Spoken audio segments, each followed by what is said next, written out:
Hello, my name is Jorge Garcia, and in describing the cardiovasculature, the evolution of the cardiovasculature for modules 3 and 4, there is an overarching theme that occurs from moving from a three chambered heart to a more complex chambered heart, which involves the addition of a barrier, a cuspid that allows for more direct blood flow movement from the systemic and pulmonary arteries that provides these evolving species more control of more directional control of oxygenated deoxygenated blood, especially given the fact that they do evolve lungs. So in module 3 we can begin with the lungfish and alike clades or species, such as in the Porolipiforms, first lobed fin fish. They more than likely, or the Porolipiforms are very similar to the lungfishes and therefore possess lungs. Their activity involved being close to shallow waters and brackish waters, and so therefore their interactions with the environments was growing from an aquatic to a more terrestrial, or at least open air activity. So that involved the evolution of the lung. The lung that most certainly evolved before any clouds went onto land, so it was an adaptation already there, given the fact that these different clades and species were dwelling around shallow waters, and so they were dwelling around shallow waters for a number of factors that we can assume with, good certainty. Either it's going to be for predation, escaping possible predation, but more so not that, it's, they're expanding their variety of food intake, and so that food was drawing them closer and closer to the shallow waters, as well as and due to this, the reason they're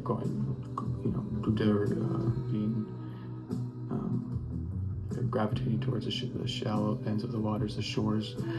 was because there was an expansion, a radiation of trees, and with these trees brought insects, and this was during, I believe, the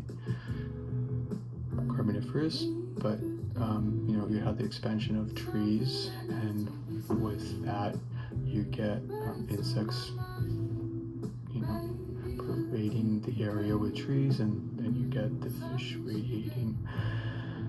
different radiation of fish, especially during the Permian, and in concert, wanting to prey on these newfound food. And so that's what you get. Moving forward, and so now correlating that to the cardiovasculature, as they were preying on more food availability in the open air, you now develop the lungs, and for the lungs you need a three-chamber heart, pretty much. The lungs are going to require or necessitate the exclusive deliverance of oxygenated and deoxygenated blood, and so you need, at least to make that efficient, you need two atria, and that is what occurs. You still only possess, though, in that time frame, a ventricle, and so it is mixing. So during this time, the blood is mixing within the ventricle. You get mixing of oxygenated and deoxygenated blood, so it's not very efficient, but it is what allows the development of lungs. So as we move forward from there, we get the transition of more terrestrial anatomies and morphologies, such as in the tiktaalik. You get in the tiktaalik, then use the nopterin, pendrictians, tiktaalik, acantostega, and ichthyostega. Yeah, you get more radial control of the fins, and then this radial control of the fins that is occurring pre-transition onto terrestrial land is what is allowing more control over the fins, and this radial adoption of the bones and the transition onto moving from cartilage to more ossified bones, or at least, I forget the term, I'll come back to that.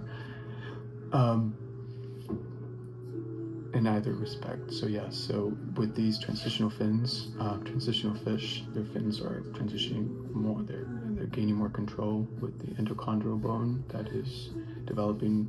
underneath the fins, and it's giving them more control of the fins, and then that radiates into digits and full-on limbs, like we eventually get with acantostega and ichthyostega with the tiktaalik. You are getting nearly equal parts of fish traits and terrestrial traits. You have a development of a rib cage supporting its weight in this now new gravity intensified environment, and they get more mobility in the neck. They're able now not just move up and down, but the removal of the that's a hard word to think of, but the removal of the bones that normally possess the anterior position of the head and protected their gills, now starts radiating downwardly and collecting around the rib cage, and that is what allows the movement of the neck radially. And so with these transitional fishes, that's what we get. At this point, we probably still have a lot of mixing of the blood in the ventricles. So it's those, I guess it can be referred to as simple three-chamber heart, or at least it's three-chamber heart with just two atrium, one ventricle. And then as we move forward in time, we also, of course, start getting adaptations in amphibians, and this is within the batrachomorphs. Within here, in these amphibians, you get there's more cutaneous respiration involved, so there's increased pressure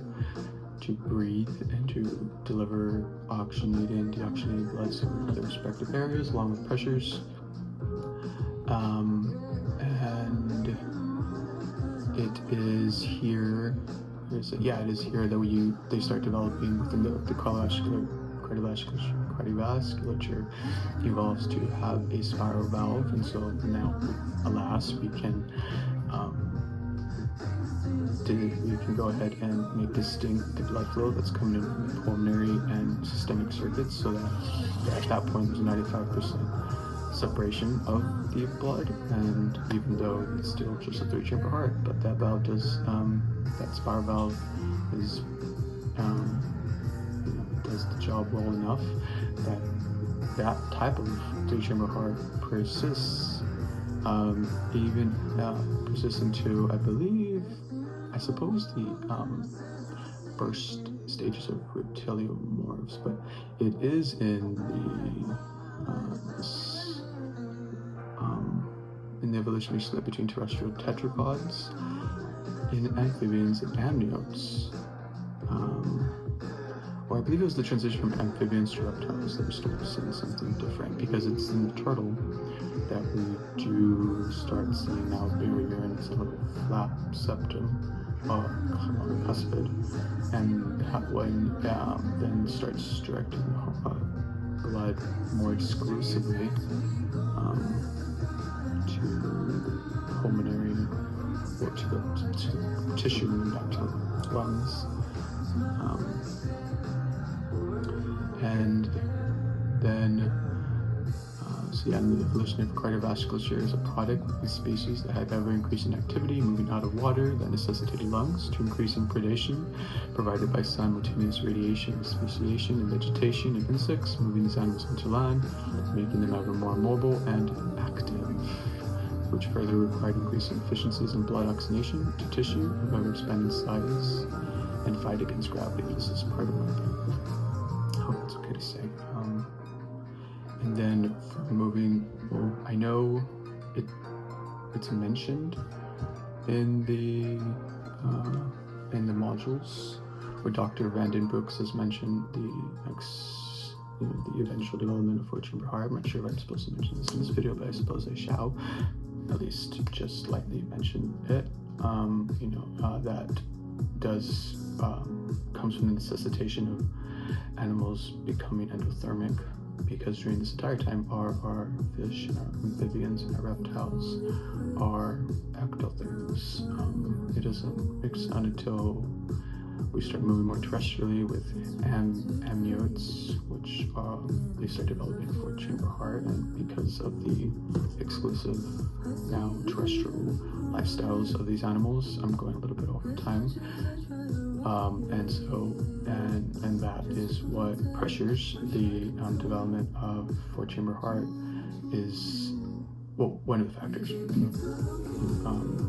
Ultimately, it is most certainly the blood pressure and the advancement that the bodies and whether the organisms obtain from being able to provide a higher pressure of blood to the tissue and a low pressure of blood to the lungs, considering the fragility of the lungs. That ultimately, I suppose, that is also one of the factors that just go ahead that is existing throughout the entire evolution of the cardiovasculature as well, especially considering when the animals move onto the terrestrial land, they're now working against gravity. Their limbs are positioned ventrally, and the bodies are not dorsally, and so you're now having to pump blood with greater pressure to larger areas of the body. And that is a timeline of the evolution of cardiovasculature. In the modules 3 and 4, but you mentioned what was important.